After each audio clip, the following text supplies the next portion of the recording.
Captain Jake Morrison stood on the bridge of the UES Horizon, staring at the alien ship that hung in space like a massive crystal chandelier. 3 months of preparation had led to this moment. Humanity's first meeting with another intelligent species would happen in just 2 hours. "Are you ready for this, Captain?" Dr. Lisa Park asked as she joined him at the viewport. The linguist had spent weeks learning the basics of Zephyrian communication through the radio signals they had exchanged. Her tablet was filled with harmonic patterns and frequency charts. Jake nodded slowly. As ready as anyone can be for something like this. He turned to look at the neutral space station called Crossroads that floated between the two ships. The small station had been built quickly by both species as a meeting place. It looked tiny compared to the alien vessel. Colonel Rick Stone walked up to them, checking his sidearm out of habit. "My security team is already on the station. Just remember, we're here for peace talks, but we stay alert." The Zephyrian ship was unlike anything humans had ever built. It looked like it was grown rather than constructed, with smooth crystal surfaces that caught and reflected starlight. The ship was 3 times larger than the Horizon and seemed to hum with energy even at rest. Jake had seen the technical reports. The aliens had faster ships, stronger weapons, and shields that could stop anything humans could throw at them. But they had asked for this meeting. That had to mean something. An hour later, Jake led his team through the airlock onto Crossroads Station. The artificial gravity felt lighter than Earth normal, and the air had a metallic taste. The meeting room was simple, with a large table, and chairs designed for both human and alien physiology. They didn't have to wait long. The Zephyrians entered through the opposite airlock, and Jake got his first close look at humanity's new neighbors. They were tall, nearly 8 feet in height, with bodies that seemed to be made of living crystal. Their skin reflected light like cut diamonds, and when they moved, soft musical tones came from their forms. 3 of them entered the room, led by the one who had identified himself as Commander Velthara. "Greetings, human representatives," Velthara said. His voice was like wind chimes mixed with a flute. "We are pleased to finally meet face to face." Jake stepped forward. "Commander Velthara, I'm Captain Jake Morrison. This is Dr. Lisa Park, our communications specialist, and Colonel Rick Stone, military advisor. We're honored to meet you." The Zephyrian tilted his head, and Jake heard soft harmonies that Dr. Park had taught him meant curiosity or interest. "Military advisor? How curious. We did not expect you to bring weapons to a peaceful meeting." Rick's hand moved slightly toward his weapon before he caught himself. Jake noticed the movement and stepped between them. "Colonel Stone is here for security, nothing more. We hope this will be the first of many peaceful meetings between our peoples." Velthara made a sound that might have been laughter. It was beautiful and cold at the same time. "Peaceful. Yes, we can discuss that." He gestured to his companions. "These are my technical advisors. Perhaps you would like to see what your new neighbors are capable of." Before Jake could respond, one of the Zephyrians activated a device that projected a hologram in the center of the room. The image showed space with several planets visible. Jake recognized the view as the nearby Kepler system, where humans had built a small research outpost. "This is one of your frontier positions, is it not?" Velthara asked. "A scientific station, with perhaps 50 of your people." Jake felt something cold settle in his stomach. "Yes, why do you ask?" Instead of answering, Velthara gestured to his companion. The hologram changed, showing the Zephyrian fleet. Jake counted at least 200 ships, all as large or larger than the one outside. But what made his blood freeze was their position. They were surrounding the Kepler system. "Impressive, is it not?" Velthara's musical voice continued. "Our ships can cross the distance between stars in days while yours take months. Our weapons can turn entire continents to glass with a single shot. Our shields can stop anything you might fire at us." Dr. Park looked up from her tablet where she had been frantically taking notes. "Commander, are you threatening us?" The harmonic laughter came again. "Threatening? No, Dr. Park. We are simply being honest about the situation. Your species has something we need." "What's that?" Jake asked. though he was beginning to suspect he didn't want to know the answer. Your planet, Velthera said simply. Earth sits in a perfect location for our expansion into this galactic arm. The system has resources we can use, and the planet itself would make an excellent extraction site once we relocate your population. The room went silent except for the soft humming that came from the Zephyrian crystals. Jake felt his heart beating, faster, but he kept his voice steady.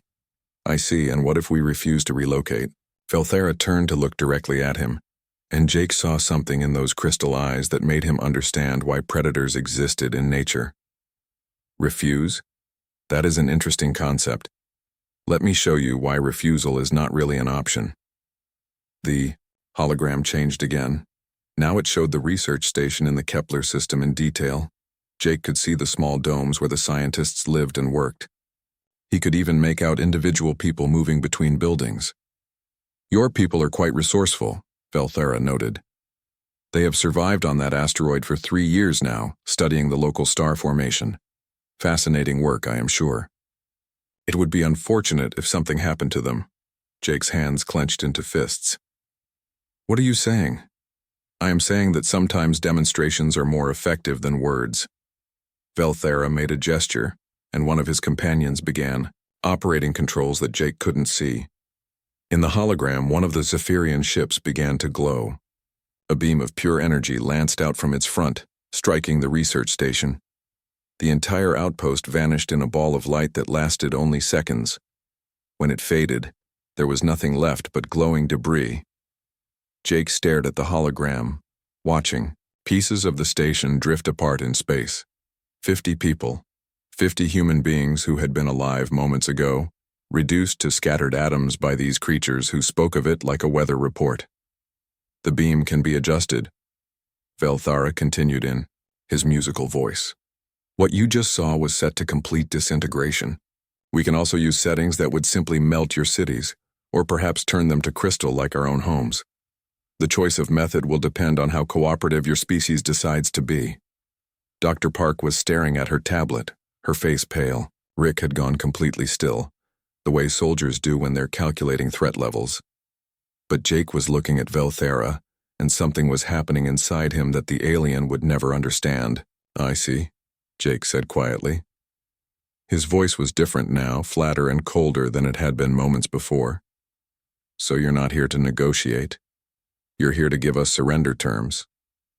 Surrender is such an ugly word, Velthera replied. We prefer to think of it as peaceful transition. Your people will be relocated to suitable worlds where you can continue to exist. Earth and your other colonies will become part of the Zephyrian collective. Everyone benefits. Jake nodded slowly. He was still staring at the space where the research station had been. Lisa noticed the change in his expression and felt a chill that had nothing to do with the station's temperature controls. How long do we have to consider your offer? Jake asked. 1 of your months should be sufficient. We are not unreasonable. Velthera's crystals chimed softly. We understand that major decisions take time for emotional species like yourselves. Emotional, Jake repeated. He looked at the Zephyrian commander, and for the first time in the meeting, Velthera felt something he didn't recognize. The human's eyes had gone flat and dark like the space between stars. Yes, you feel anger, sadness, fear. These things cloud judgment and make rational decisions difficult. It is fortunate that we are here to help guide you toward the logical choice. Jake stood up from the table. I think this meeting is over, Commander. We'll need time to discuss your proposal with our governments. Of course, we will wait for your answer. Velthera rose as well, his crystal form singing softly. I do hope you will make the wise choice. It would be unfortunate if more demonstrations became necessary. As the Zephyrians left the station, Rick moved closer to Jake. Captain, we need to warn Earth immediately. Yes, Jake said, still staring at the empty space in the hologram. We need to tell them exactly what we're dealing with. Dr. Park was packing her equipment with shaking hands. Jake, did you see how they talked about it, like those 50 people were just numbers in a calculation? Jake turned away from the viewport and looked at his team. Something had changed in his face during the meeting. something that would have worried the Zephyrians if they had understood what they were seeing. "They made a mistake," he said quietly. "What do you mean?" Rick asked. Jake looked back at the hologram where pieces of the research station were still drifting through space. "They think being emotional makes us weak. They think they can scare us into giving up." He paused, and when he spoke again, his voice carried something that neither Dr. Park nor Colonel Stone had ever heard from him before. "They have no idea what they just started." 3 months had passed since the meeting at Crossroads Station. Captain Jake Morrison stood in the command center on Earth, watching the emergency broadcasts from across human space. Every screen showed the same terrifying sight. Zephyrian crystal. Ships were moving toward human colonies like a slow-moving storm of death. "Sir, we're getting reports from New Haven," Lieutenant Sam Miller said from his communication station. "The colony is requesting immediate military support." Jake closed his eyes for a moment. New Haven was humanity's crown jewel, a beautiful world where 12 million people had built cities, farms, and schools over the past 30 years. Families had grown up there. Children had been born there who had never seen Earth. "How long until our nearest ships can reach them?" Jake asked. 18 hours, sir. The Zephyrian fleet will be there in 6. Danny Rodriguez was finishing his shift at the construction site when the sirens began. He looked up from the foundation he was pouring to see people running in the streets of New Eden, New Haven's capital city. His radio crackled to life with emergency broadcasts. "All citizens, report to designated shelter areas immediately. This is not a drill. Alien ships have been detected approaching the system." Danny dropped his tools and ran toward his truck. His daughter Maria was at school across town, and his wife Carol was at the hospital where she worked as a nurse. The radio kept broadcasting evacuation instructions, but Danny wasn't listening anymore. He was thinking about the stories that had come back from the research station in the Kepler system. 50 people simply vanished in a flash of light. The sky began to change as Danny drove through the panicking city.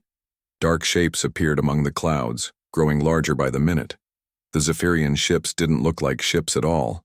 They looked like huge pieces of jewelry floating down from heaven, beautiful and terrible at the same time. Katie Williams was helping elderly patients evacuate from the hospital when the first energy beam struck downtown New Eden. The blast turned 4 city blocks into a field of glass that sparkled in the afternoon sun. The sound came a moment later, a deep harmonic note that seemed to come from everywhere at once. "Move, move, move!" Katie shouted to the other nurses as they wheeled patients toward the underground tunnels. The hospital had been built with bomb shelters during the early colonial days, when they worried about asteroid impacts. No one had imagined they would need protection from aliens. Another beam struck the government district. Katie watched through a window as the beautiful crystal towers that housed New Haven's parliament melted like ice cream in summer heat. The Zephyrian weapons didn't just destroy buildings. They transformed them into something else entirely, turning metal and concrete into twisted glass sculptures. Pete Johnson was at the Agricultural Center when the attack began. As the colony's head of food production, he had been working on emergency food distribution plans ever since the reports came back from Crossroads Station. Now those plans were useless. You couldn't distribute food to people who were being vaporized. "Pete, we need to get the seed banks to the underground storage," his assistant Jenny called out as explosions lit up the sky. "If we lose the genetic material, the colony can never recover." Pete looked at the dozens of workers running around the facility, trying to save years of agricultural research. These people had spent their lives making New Haven into a garden world. They had turned empty dirt into farms that could feed millions. Now they were watching it all burn. "Take everything you can carry," Pete ordered. "Forget the equipment. Save the seeds, the genetic samples, anything that can help people start over somewhere else." High above the planet, Commander Velthera watched the destruction from the bridge of his flagship, the Resonance. The harmonic weapons were working perfectly, turning human structures into beautiful crystal formations that would be useful for Zephyrian construction projects later. "The humans are responding as predicted," his tactical advisor reported. "They are fleeing to underground shelters instead of fighting. Their defense ships are too few and too weak to matter." Velthara's crystal form chimed with satisfaction. "Excellent. Focus the bombardment on population centers. Leave the infrastructure intact where possible. We will need those facilities once we begin colonization. On his screens, he could see thousands of humans running through the streets like insects disturbed from their nest. Some were trying to help others, which struck him as inefficient. If they simply accepted their fate, the process would be much smoother for everyone involved. "Sir, we have human warships approaching," another officer announced. Velthera looked at the tactical display. 6 human ships were coming toward New Haven at maximum speed. They were small, primitive things compared to Zephyrian vessels. "Destroy them quickly, we have a schedule to maintain." Captain Amy Foster stood on the bridge of the UES Defiant as her small destroyer raced toward New Haven. She could see the other 5 ships in her squadron spread out around her, all of them pushing their engines beyond safe limits to reach the colony. "Captain, we're receiving surrender demands from the alien fleet," her communication officer reported. Amy looked at the tactical screen showing the massive Zephyrian ships orbiting New Haven like vultures. She could see the energy beams still firing down at the planet, turning cities into fields of glass. Any response from the colony? Scattered transmissions from underground shelters. Looks like most of the population made it to safety, but the cities are gone. Amy calculated the odds in her head. 6 human ships against more than 50 alien vessels. Her weapons couldn't penetrate their shields. Her armor couldn't stop their energy beams. By every logical measure, this was suicide. "All ships, this is Foster," she said into her communicator. "We can't win this fight, but we can make them remember us. Target their largest ship and attack together. Make every shot count." The battle was over in minutes. The human ships opened fire with everything they had, but their weapons just sparkled harmlessly against Zephyrian shields. The aliens responded with surgical precision, destroying 5 of the human ships with single shots each. Only the Defiant survived the first exchange, and only because Amy had been expecting the attack. As Zephyrian ships moved to surround her, she made a decision that would have puzzled Velthera if he had bothered to think about it. Instead of trying to escape or surrendering, Amy ordered full power to the engines and aimed directly at the resonance. Her ship accelerated toward the alien flagship like a missile, with her reactor overloading and her crew shouting battle cries over the communication system. "For New Haven!" Amy screamed as the Defiant struck the Zephyrian ship's shields at ramming speed. The explosion was enormous, a ball of fire that lit up the space around New Haven like a second sun. When the light faded, the Defiant was gone. But so was a section of the Resonance's shields, and several Zephyrian crew members had been killed by the impact. It was the first time in the war that humans had actually hurt their attackers. Velthara stared at the damage reports in confusion. The human captain had thrown away her life and her ship for no tactical advantage. The attack had not saved New Haven or stopped the bombardment. It had accomplished nothing except killing herself and a few Zephyrians. "Why did she do that?" he asked his tactical advisor. The advisor's crystal form flickered with uncertainty. "Unknown, Commander. The action was completely illogical. Perhaps their species has defective survival instincts." Down on the planet's surface, the survivors in the underground shelters heard about the Defiant's last stand over their emergency radios. Danny Rodriguez held his daughter close as the news spread through the tunnels. Katie Williams paused in her medical work to listen. Pete Johnson stopped distributing food supplies to hear the report.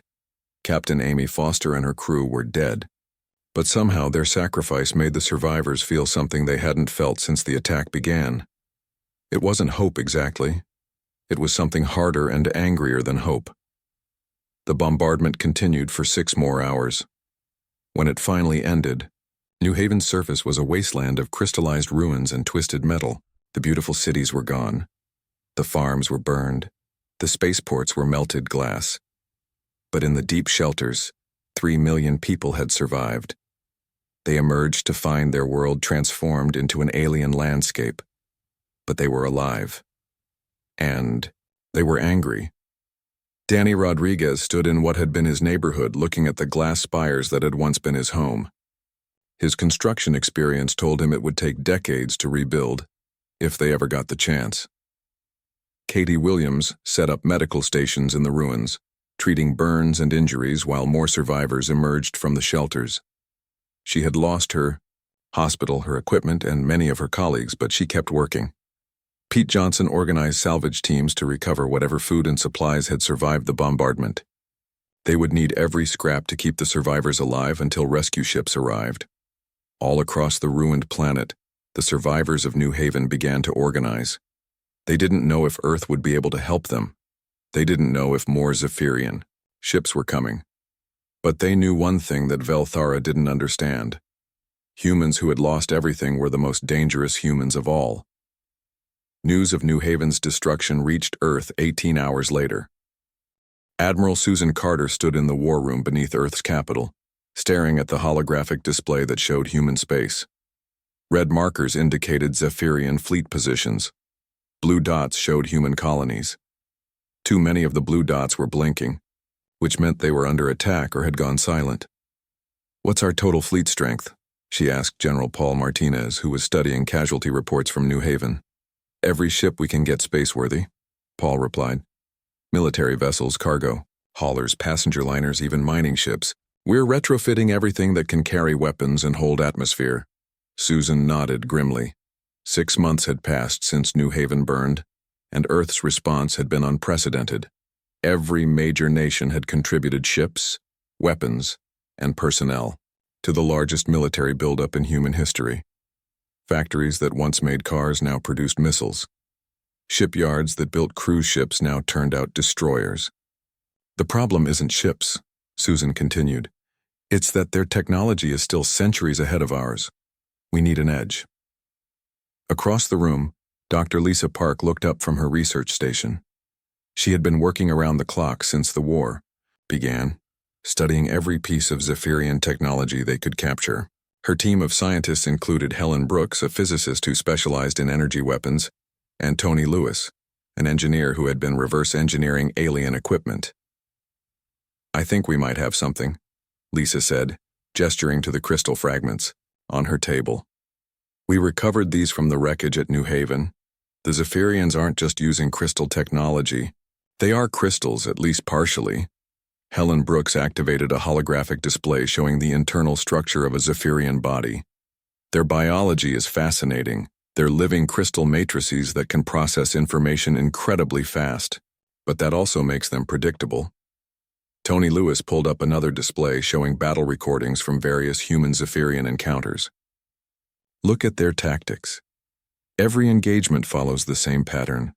They analyze the situation, calculate the most efficient solution, and execute it perfectly. They don't adapt or improvise." Susan leaned forward, interested.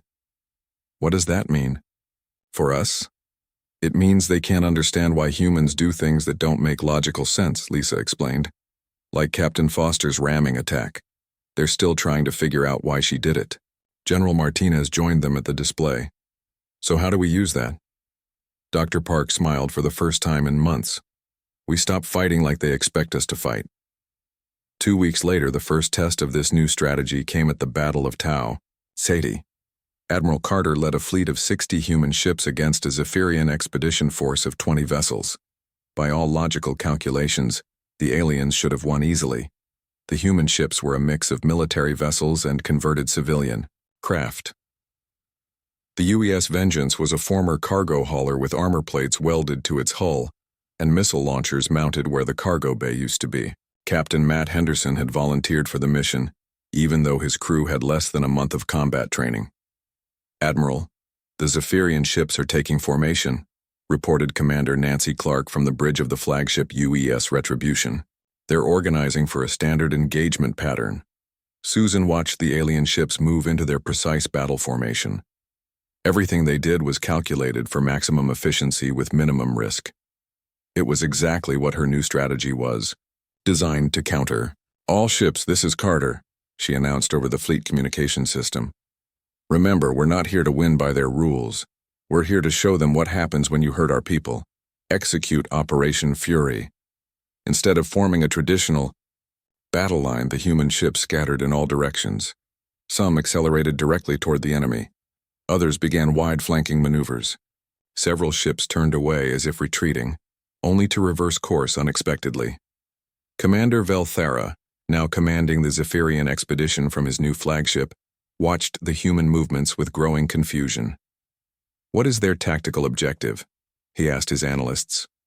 "Unknown, Commander. Their formation has no logical structure. Some ships are moving to attack positions while others appear to be retreating. Several vessels are taking courses that will result in collisions with their own forces." Velthara's crystal form resonated with frustration. Since New Haven, human behavior had become increasingly difficult to predict. They fought battles they couldn't win, sacrificed valuable ships for no apparent gain, and continued attacking even when offered terms of surrender. The battle began when the UES Hammer, a converted mining ship, opened fire on the nearest Zephyrian vessel. The alien shields absorbed the attack easily, but instead of retreating, the Hammer accelerated toward the enemy ship while continuing to fire. "The human vessel's trajectory will result in collision," a Zephyrian tactical officer reported. "Should we destroy it?" "Obviously," Velthara replied. But before his ships could target the Hammer, 3 more human vessels attacked from different angles. The Zephyrians found themselves trying to track multiple threats that seemed to ignore basic survival instincts. Captain Matt Henderson felt the vengeance shudder as enemy fire hit his makeshift armor. His ship was never designed for combat, and every impact brought them closer to complete system failure. But his orders were clear, and more importantly, he had seen the footage from New Haven. "Sir, we've lost main engines," his engineer reported. "Life support is failing and we're venting atmosphere." Matt looked at the Zephyrian cruiser ahead of them, its crystal surface gleaming as it prepared to deliver the killing blow. He thought about the children who had died when New Haven burned. He thought about Captain Foster's last stand. He thought about the 3 million survivors still hiding in underground shelters. "All hands, abandon ship," he ordered. Then he switched to a private channel to his engine room. "Jerry, how much power do we have left?" "Enough for one good push, Captain." Matt smiled grimly and aimed his dying ship directly at the alien vessel. "Then let's make it count. For New Haven." The Vengeance struck the Zephyrian cruiser's shields at maximum acceleration. The explosion was spectacular, lighting up space around Tau Ceti like a miniature star. When the glare faded, both ships were gone, but the psychological impact on the Zephyrian fleet was enormous. "Another suicide attack," Velthara observed, his harmonic voice carrying undertones of something his species had never experienced before: uncertainty. "They destroyed themselves to eliminate one of our ships. The exchange ratio is completely illogical." But the humans weren't finished. As the Zephyrians tried to process what they had just witnessed, Admiral Carter led the rest of her fleet in a coordinated assault that ignored every principle of space warfare. Ships attacked from multiple directions simultaneously. Damaged, vessels continued fighting instead of retreating. When their weapons were destroyed, human ships tried to ram enemy vessels. The Zephyrians won the battle, but at a cost they hadn't expected. 5 of their ships were destroyed or heavily damaged, while the humans lost 37 vessels. By mathematical standards, it was a clear alien victory, but Velthara found no satisfaction in the outcome. "Prepare a report for the high resonance," he ordered his communication officer. "Inform them that human tactical behavior has become unpredictable. Our casualty projections may need revision." What Velthara didn't include in his report was the growing unease he felt every time he engaged human forces. These creatures fought like they were already dead, throwing away their lives for marginal tactical gains. It was disturbing to watch, and impossible to counter with logical military doctrine. Back on Earth, Admiral Carter reviewed the battle reports with mixed feelings.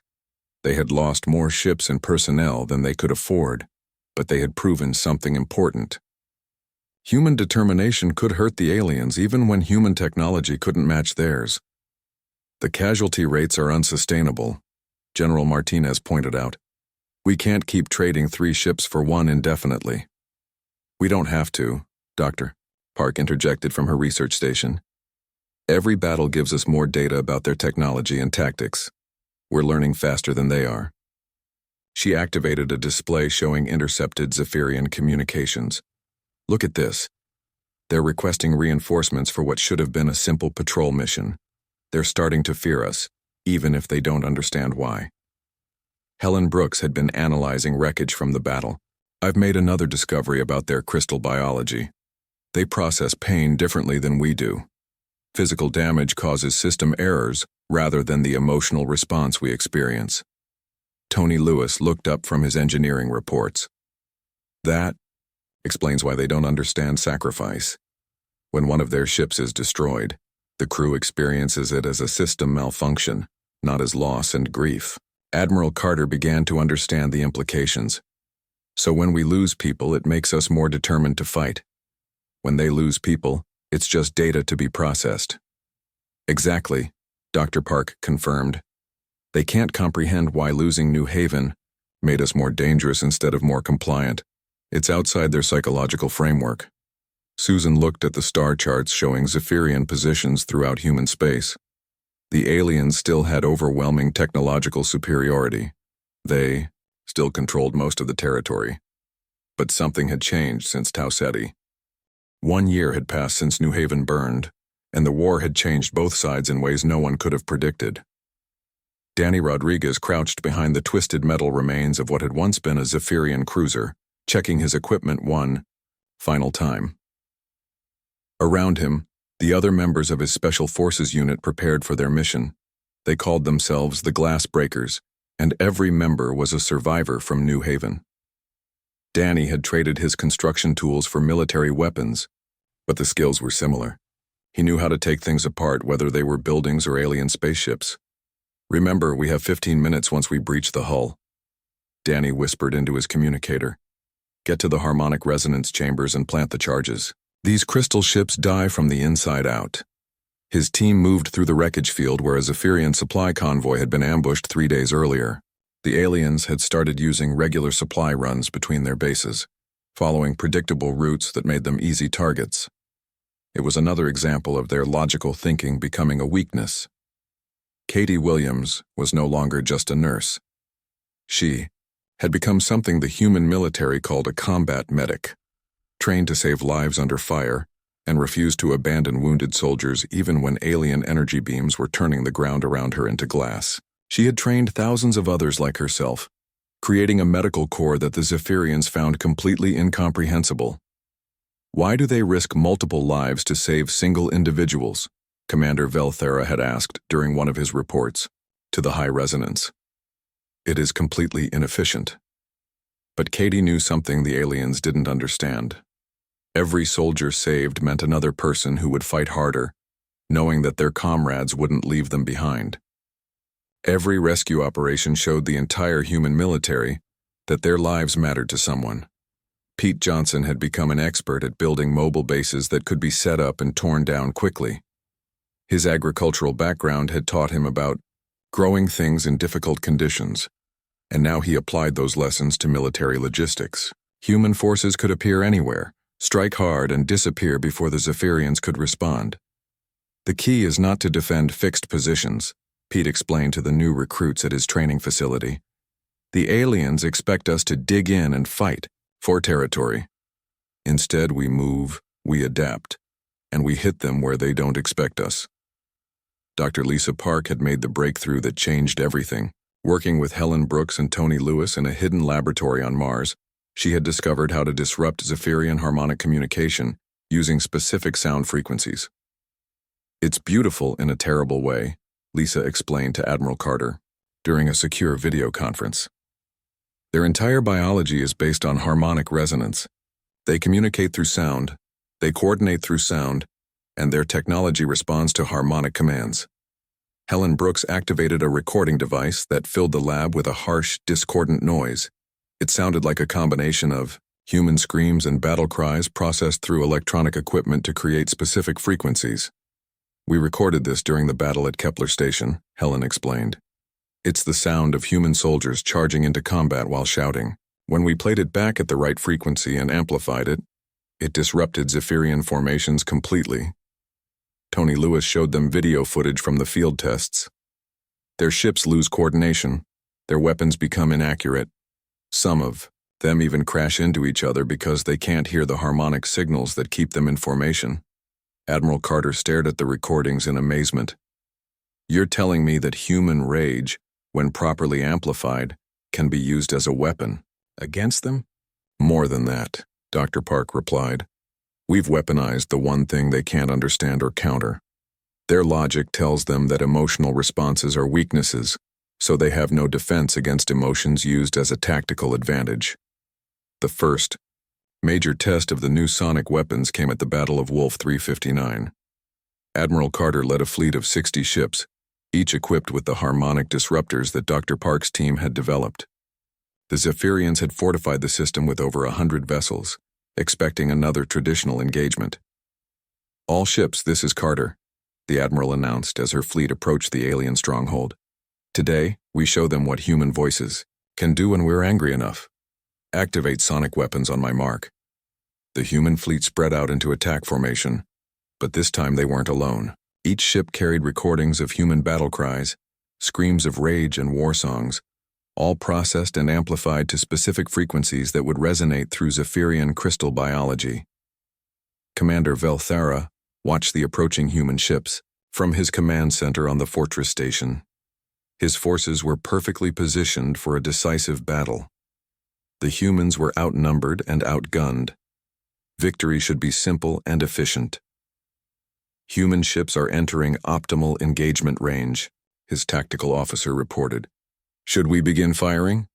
Commence bombardment, Velthara ordered. Target their largest vessels first. But as the Zephyrian ships opened fire, something unexpected happened. A wall of sound erupted from the human fleet, a cacophony of human voices raised in anger and defiance. The sonic weapons turned the battlefield into a symphony of rage that struck the alien formations like a physical blow. Zephyrian pilots suddenly found themselves unable to hear the harmonic commands that coordinated their movements. Ships drifted out of formation as their crystal-based navigation systems became confused by the competing frequencies. Weapons that relied on harmonic targeting began firing wildly or not at all. What is happening? Velthara demanded as his perfectly organized fleet dissolved into chaos around him. Unknown interference with harmonic systems, his technical officer replied, his crystal form flickering with distress. The humans are broadcasting some kind of acoustic weapon. It's disrupting all our communications. Through the confusion, human ships pressed their attack with a ferocity that had become their trademark. But this time, they had a real advantage. The Zephyrians couldn't coordinate their defenses or communicate with each other effectively. Danny Rodriguez led a boarding party onto a Zephyrian battleship that had lost its shields to the sonic bombardment. His glass breakers moved through the crystal corridors like they had been born to fight in alien ships. Every lesson learned from a year of desperate battles was put to use. Plant the charges in the resonance chambers, Danny ordered, as his team split up to cover more ground. These ships are basically giant musical instruments. Hit the right notes and they fall apart.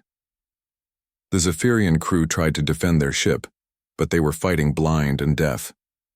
Their harmonic communication was completely disrupted, and they couldn't coordinate a proper defense.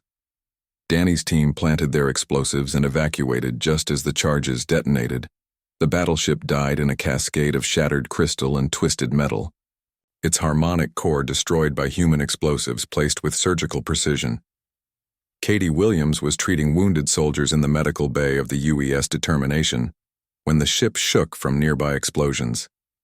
Instead of seeking safety, she continued working on a pilot whose ship had been shot down during the initial attack. "Doc, we need to evacuate," one of her assistants said as another blast rocked the ship. "We don't leave wounded behind," Katie replied firmly. "Get the stretchers ready. If this ship is going down, we take everyone with us." It was exactly the kind of behavior that baffled the Zephyrians. Logic dictated that medical personnel should evacuate first to preserve their valuable skills. But Katie and her team stayed until every wounded soldier was evacuated, even when it put their own lives at risk. The battle raged for 8 hours, and when it was over, the strategic situation had changed completely. The human fleet had destroyed the Zephyrian stronghold and eliminated over 70 alien ships. More importantly, They had proven that the new sonic weapons could level the technological playing field. Commander Velthera found himself aboard a damaged ship surrounded by the wreckage of what had been an impregnable fortress. For the first time since the war began, he experienced something his species had no word for. It was fear. Mixed with a growing respect for an enemy he was beginning to realize he had completely underestimated. "Prepare a priority message to the High Resonance," he ordered his communication officer. "Inform them that human tactical capabilities have exceeded all projections.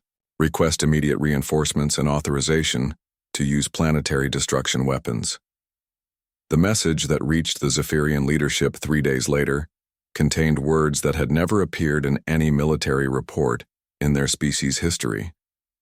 Velthara admitted that he no longer understood how to defeat the humans using conventional tactics. On Earth, Admiral Carter received the intelligence reports about Velthara's message with grim satisfaction. The aliens were finally starting to understand what they were really fighting. "They're scared," Dr. Park observed as she reviewed the intercepted communications. "Look at the harmonic patterns in their transmissions. These are stress frequencies. They're experiencing something they've never felt before."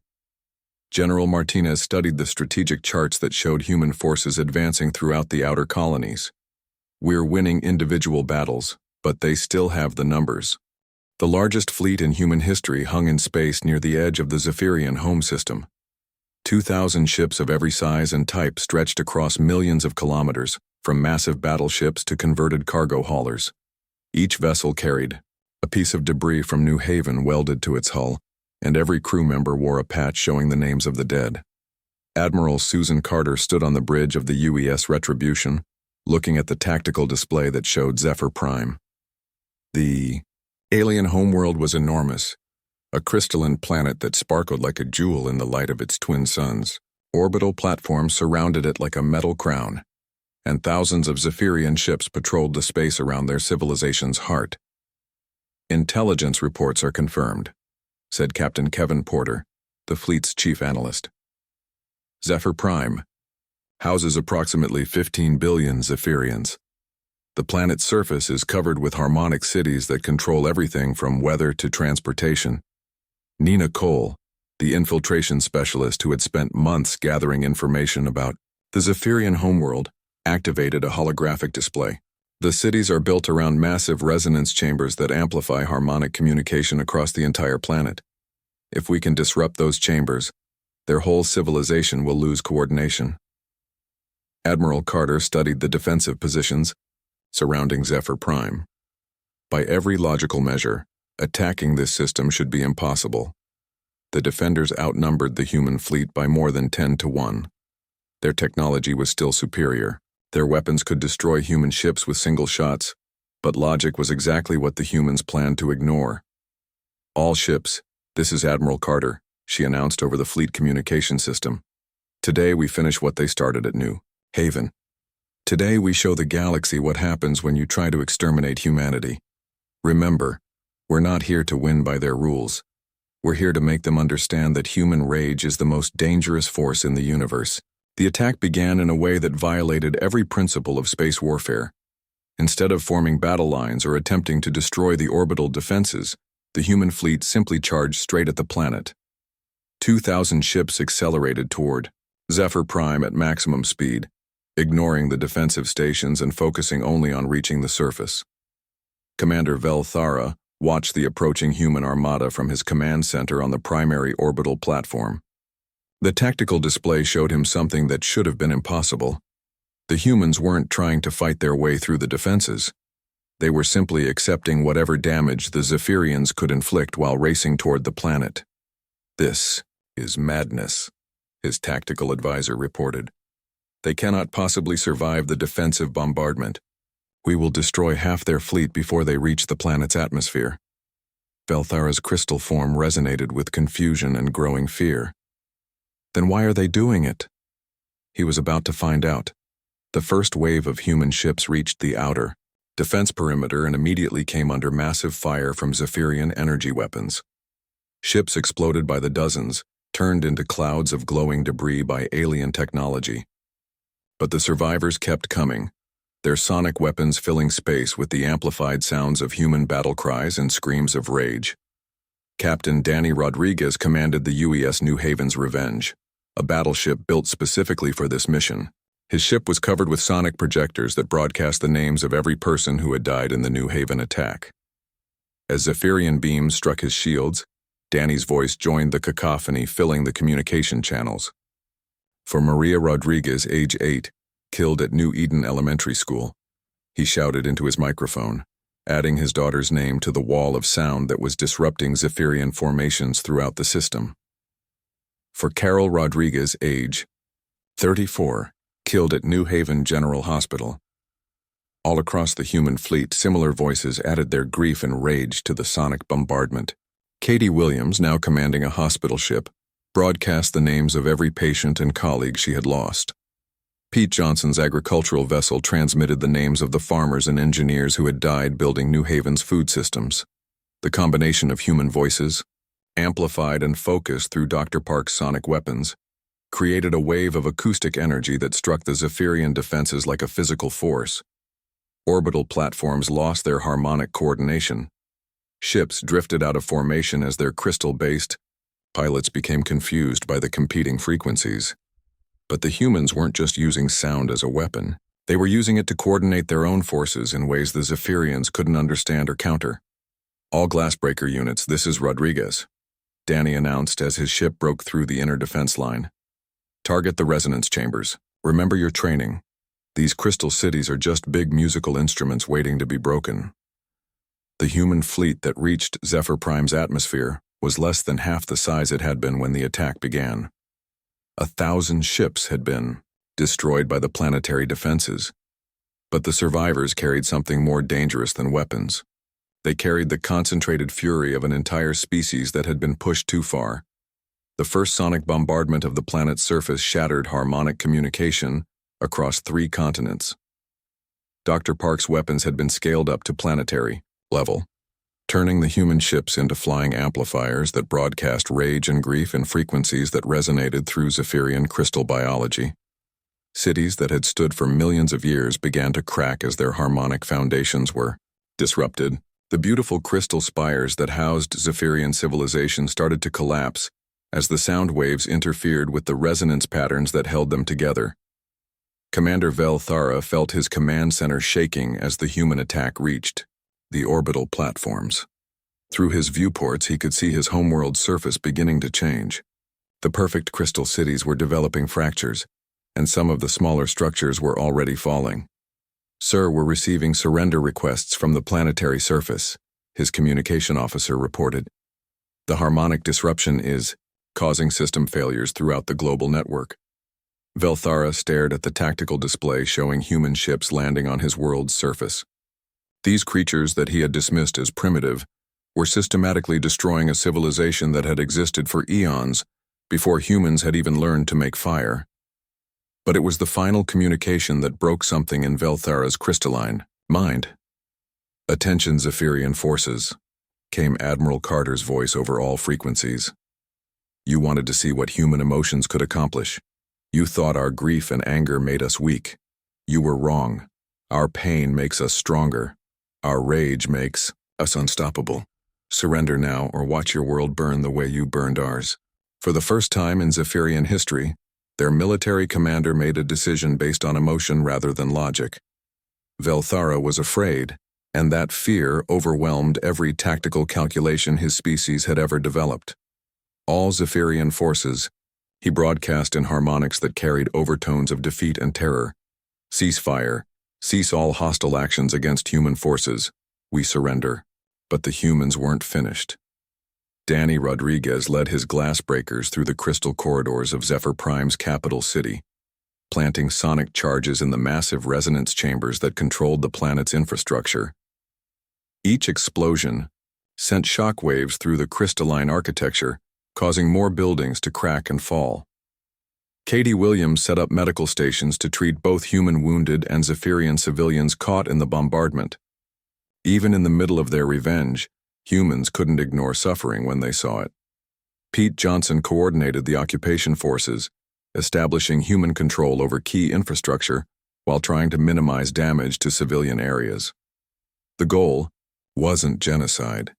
It was to make sure the Zephyrians never threatened anyone again. The battle for Zephyr Prime lasted 18 hours. When it ended, the crystalline world was transformed. The perfect harmonic cities lay in ruins, their resonance chambers shattered by human sonic weapons. The orbital defenses were destroyed or abandoned. The Zephyrian fleet had either surrendered or fled to other systems. Admiral Carter stood in what had been the planetary command center, watching Velthera approach under guard. The alien commander's crystal form was dim and flickering, showing stress patterns that his species had never experienced before. "Why?" Velthera asked in broken harmonics. "You could have simply demanded our surrender. Why destroy our cities?